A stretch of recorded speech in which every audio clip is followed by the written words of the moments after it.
Sir आपको wrap up करना होगा कायरा साहब, क्योंकि आपके पास अब 30 सेकंड्स है। एक सेक्शन ऑफ मीडिया है जो ये तासर दे रहा है कि अगला इंतखाब खान साहब जीत जाएंगे। खान साहब कहते हैं मुझे वाज़ेह अक्सरियत नहीं चाहिए, मुझे 2/3 मेजोरिटी चाहिए वरना मैं गवर्नमेंट में नहीं आऊंगा। अगर अगला इंतखाब होती है उनकी ख्वाहिश है तो उसके नतीजे में भी इसी तरह की गवर्नमेंटें बन जाती हैं, फिर दोबारा खान साहब मेजोरिटी नहीं ले सकते तो कौन सी स्टेबिलिटी आ जाएगी। आपका कहना यह है कि अगले 6 महीने तक इंतखाबात नहीं हो सकते?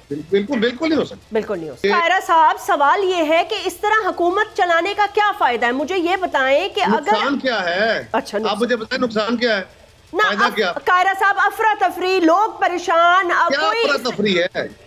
क्या अफरा तफरी? आपको नहीं लग रहा कोई अफरा तफरी है? महंगाई है, बिल्कुल है, कोई शक नहीं है, ये अफरा तफरी का आलम है।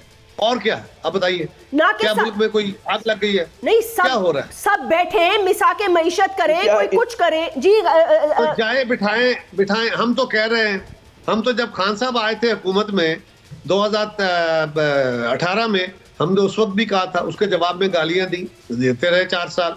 जब हम हुकूमत में आए फिर भी हमने कहा कि आइए, फिर हमें गालियां दी, 8 महीने गालियां देते रहे। आज भी हम कह रहे हैं, वो साहब कहते हैं कि नहीं मेरी शर्त है पहले इंतखाब की डेट दो फिर बात करूंगा। फिर क्या बात करनी है उनसे भाई? हाँ, ये बात दुरुस्त है कि डायलॉग होना चाहिए, डायलॉग के बगैर रास्ते नहीं बनते। डेडलॉक खान साहब को सूट करता है, जमहूरियत को नहीं। वो जमहूरियत के भी सामने खड़े हैं, मुल्क के भी सामने खड़े हैं। अब उनको चाहिए आप उनको राजी कर दीजिए, हम उनके पास चले जाते हैं। उनकी नाक बहुत ऊंची है, वो बड़े अना वाले हैं, लेकिन हम पाकिस्तान के लिए उनके पास चले जाते हैं। लेकिन वो बैठ के बात तो करें, बात करके ही रास्ता आगे बढ़ेगा। मुझे ये बता दें जैस्मीन जी कि फर्ज करें इस वक्त ना एक सेक्शन ऑफ मीडिया ये तासर दे रहा है। सर आपको रैप अप करना होगा कायरा साहब, क्योंकि आपके पास अब 30 सेकंड्स है, तो मैं आपको ही टाइम दे रही हूँ। जस्ट रैप अप और कंक्लूड। आपने कहा एक सेक्शन है, जी फरमा दीजिएगा। एक सेक्शन ऑफ मीडिया है जो ये तासर दे रहा है कि अगला इंतखाब खान साहब जीत जाएंगे। खान साहब कहते हैं मुझे वाज़ेह अक्सरियत नहीं चाहिए, मुझे 2/3 मेजोरिटी चाहिए वरना मैं नहीं आऊंगा असेंबली में या मैं गवर्नमेंट में नहीं आऊंगा। अगर अगला इंतखाब होती है उनकी ख्वाहिश है। अगर इस पूरे इनके क्राउड को देखें तो खान साहब अगला इंतखाब करा लेते हैं, फर्ज करें जल्दी, तो उसके नतीजे में भी इसी तरह की गवर्नमेंटें बन जाती हैं, फिर दोबारा खान साहब मेजोरिटी नहीं ले सकते तो कौन सी स्टेबिलिटी आ जाएगी। जो पाकिस्तान में हम सैकड़ों अरब रुपया खर्च भी करें, इलेक्शन भी मतलब लेके आए और पाकिस्तान की इकोनॉमी को भी और बर्बाद करें, क्योंकि जब से ये गवर्नमेंट इलेक्शन की तरफ जाएगी अगले 6 महीने इलेक्शन तो नहीं हो सकते। सो उस तक तो पाकिस्तान के अंदर कोई डिसीजन मेकिंग फोरम नहीं प्रॉपर रह जाएगा जिस पे लोग ट्रस्ट कर सके और फैसला कर सकेगा वो। तो कायरा साहब आपका कहना ये है कि अगले 6 महीने तक इंतखाबात नहीं हो सकते, यही कह रहे हैं आप? बिल्कुल नहीं हो सकते, बिल्कुल नहीं हो सकते।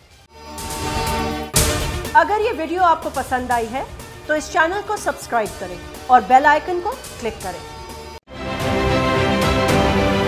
आप ये समझें, ये जो हक है ना, हक पे खड़े रहना और हक को बोलना, ये दूर से लगता है तन्हा हो गए लोग। आप खान साहब को देखें, तन्हा दिखाई देने, सारी जमातें मिलकर उनके खिलाफ हैं, लेकिन आज भी पाकिस्तान की आवाम उस हक की आवाज़ के पीछे जो है 80% से ज़्यादा आवाम उनके साथ है। सेम एग्जैक्टली इसी तरीके से बोल की कहानी है भाई, बिल्कुल अलग आपको तन्हा दिखाई देगा, हर जगह आपको खड़ा हुआ नजर आएगा, हटेगा नहीं किसी चीज़ से। और उसके साथ भी 80% आवाम अगर आज आप देखें तो उसे बोल दिख रही है।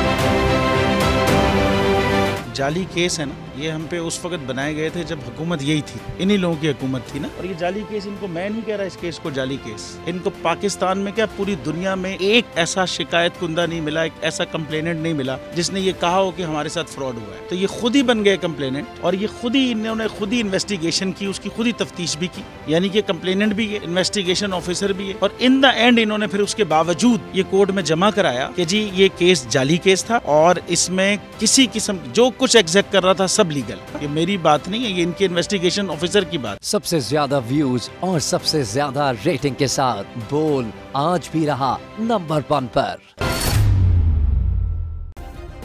सब्सक्राइब करें और बेल दबाएं ताकि कोई खबर रह न जाए।